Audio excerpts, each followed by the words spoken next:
سلام بنات، كي لاباس عليكم؟ بخير كلشي مزيان. المهم البنات اللي جبت لكم وصفه ديال الكريم كراميل خطيره بلا بيض بلا حليب محلى مركز بلا ما طيب في الفران. البنات كتجي بنينه كي بحال ديال الحانوت. البنات صدقوني البنات جربوها كي بحال ديال الحانوت، واعره بزاف.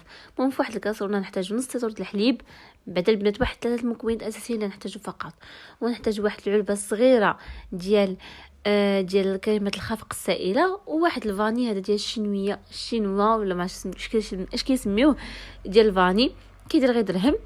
وغنحتاجو السكر صافي. البنات هاد المكونات اللي كاينين نحتاج 3 معالق السكر. الناس اللي ما كتعجبهمش الحلاوه بزاف غير نقصوها، حنا نديرو ليه الكراميل من التحت دونك ما تكتروش من الحلاوه. ونحتاج واحد نص معلقه صغيره ديال الفاني ولا شاص ديال الفاني. هنا البنات صايبت الكراميل بواحد الطريقه البنات كيجي خطير. هنا البنات راه ماشي داك اللي كيقصح، ما كيقصحش هذا الكراميل، كيبقى بحال هكا حتى كنخشوه في الثلاجه وكنخرجوه مع الحليب محلى الحليب مع الكراميل ديالنا، كريم كراميل ديالنا.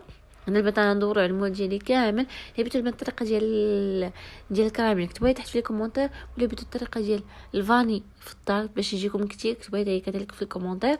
هنا البنات درتو خلطته درتو تغلى وغنجي نكبو في الاناء ديالي. انا درت واحد كبير وصات لي واحد الكونتيتي قليله، درت واحد صغير.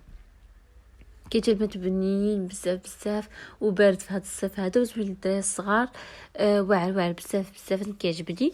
هنا البنات خشيتو في الثلاجه واحد 4 سوايع وخرجتو. البنات كان مازال ما باش ليه مزيان وخفتو لي خسر ليا، دونك خشيتو في الثلاجه وشاركت معكم غير صغيره.